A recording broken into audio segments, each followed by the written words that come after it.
Monsieur le Président, je voudrais lancer un appel au peuple sénégalais. Nous sommes dans un monde à la croisée de chamboulements majeurs. yàgg naa leen wax li borom xam-xam yi ci science politique di wax le piège de Thucydide mooy àdduna day dox étape bu nekk am ay changement tey am na ay blocs yuy constitué wu am puissance bu mag ba fi newoon te àdduna tey dooleem wàññeeku beneen puissance di jóg ànd ak blocam loolu foo ko mus a gis dafa ànd ak ay heure dafa ànd ak ay chamboulement ci wàllu économie ci wàllu sécurité ak ci yeneen wàll nun Afrique lan lañ ci war a jëlee réflexion stratégique bi foofu la war a nekk les débats inutiles yi ñuy téye fii suba ba ngoon jot am diw andil Masamba nekkul nit ñi newuñu ci foofu àdduna dépassé na foofu et c'est ce message que je veux lancer aux Sénégalais et aux Africains. L'Afrique n'a pas besoin qu'on l'asphyxie par la dette injuste et odieuse. Elle a besoin de croissance pour tirer le monde. Parce que le seul îlot de croissance dans ce monde-là, c'est l'Afrique. Amul fenen. C'est l'Afrique où tout est à construire. Est-ce que ça se fera sans les Africains, comme ça a toujours été le cas, depuis la traite négrière, la colonisation, la néocolonisation? C'est à nous, Africains, de répondre. Il faut que nous élevions le niveau de débat. Débat yi am Sénégal doo dem benn dëkk buy avancer boo xam ne ci débat boobu lañ nekk. Il faut aujourd'hui qu'on sache que l'Afrique n'a pas besoin de ça, de cette dette odieuse. J'ai eu à recevoir à Addis Abeba l'éminent économiste américain, le professeur Jeffrey Sachs. En l'écoutant, je me suis entendu parler, je me suis entendu écrire. Telle était forte notre convergence de vues.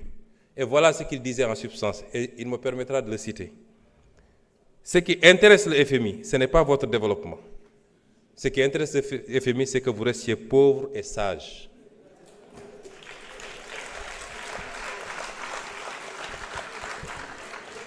Le Sénégal et l'Afrique en général n'ont pas besoin d'annulation de la dette. Ils n'ont pas besoin de restructuration. Ils ont besoin de marge de manœuvre. Les créanciers doivent vous accorder un répit de 20 à 30 ans pendant lesquels vous ne vous préoccuperez pas du service de la dette. Vous n'avez pas besoin d'austérité, mais de croissance. Je crois que les 30 prochaines années seront pour l'Afrique une période de croissance économique extrêmement dynamique. La Chine a décollé en 1980, l'Inde en 2000, et c'est au tour de l'Afrique de prendre son envol. Il vous faut viser une croissance annuelle endogène d'au moins 10%, avec un effort particulier dans les domaines de l'infrastructure et de l'éducation.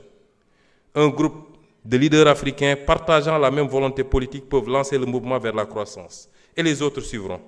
Vous ne pouvez pas attendre que 55 pays soient alignés pour enclencher le processus. Et je suis parfaitement d'accord avec lui. Et je pense que mon pays, le Sénégal, a aujourd'hui le leadership qu'il faut pour faire partie de ce groupe de pays africains. Je voudrais dire aux Sénégalais que notre bataille a été d'abord une bataille pour la bonne gouvernance. Elle reste une bataille pour la bonne gouvernance. Mbuxum ak randal ak jël alalu réew mi jeex na ci réew mi su ma ko waxee nag tekkiwul ni amul man fi ma toog sa building administratif mënuma xam kenn ku ne li muy def ci bureau waaye buñ ci yéeg ñun kooku am na problème loolu jeex na ci réew mi. Notre bataille a été une bataille pour la souveraineté dafa am ay projets yu ma fi cité moo tax faw ma wax leen ko fii croissance à 2 chiffres dinañ ko def bu soobee yàlla te dinañ ko def suffisamment longtemps pour mu am les retombées qu'il faut et ñu mën a construire un développement. Nous allons reprendre notre gaz rawatina nag Yaakaar Teranga parce que ñoo ko moom te am nañu les bases pour reprendre ko on va le reprendre te buñ ko defee la may andi ci Sénégal kenn xamul nu mu toll. Je vous ai parlé du phosphate également et beaucoup d'autres secteur. Ci fan yi di ñëw dinaa def un point de presse spécialement pour rendre compte aux Sénégalais de ce qu'on a fait ces 2 dernières années sur les renégociations des contrats. Mais loolu pour mu am il faut que ñun ñu xoolaat suñu bopp ñun tam nañu xam ni on doit être des modèles. Sénégalais yi ñun la ñu fal il faut qu'on soit des modèles ci alal réew mi ni ñu koy gérer ci les pratiques du passé yoo xam ne tax na sénégalais yi suuroon politique kenn ci ñun faluñu sa famille faluñu sa soxna faluñu say rakk ak say mbokk l'affairisme d'État nañ ko moytu soyons exemplaires dans la gestion des affaires publiques nañu jublu ci liggéey te bàyyi. Vous pouvez conclure en 5 minutes. Il va conclure.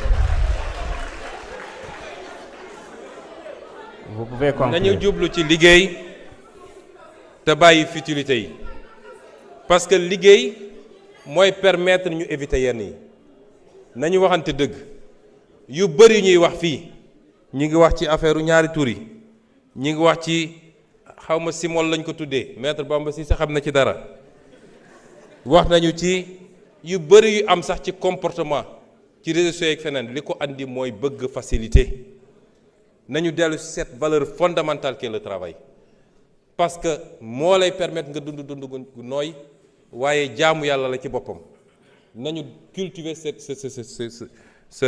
valeur fondamentale structurée autour du travail. Les résistances mënul ñàkk nous faisons face à cette hydre à multiples têtes je parle toujours du système mi ngi fii foo làmb ci administration foo làmb ci magistrature foo làmb feneen ak feneen di nga fa fekk lenn ci ñooñu waxuma ñëpp nag yoo xam ne tey ñi ngi galgal ñi ngi résister. Je rends hommage ici à madame Yacine Fall ci lii nga xam ne mu ngi koy def ci xeex chaque jour pour changer qualitativement la justice de ce pays malgré les résistances yi nga xam ne mu ngi koy jànkoontool. Ces résistances ne nous posent pas problème. Et je voudrais dire que nous ne démissionnerons jamais de ce travail. Je ne parle pas de démission du poste de Premier ministre. Ça n'est pas d'importance. Je veux dire qu'on ne démissionnera jamais de ce combat pour le changement structurel dans ce pays. Ak fu ñu munti nekk nag. Les résistances au sabotage, nous allons continuer à nous battre.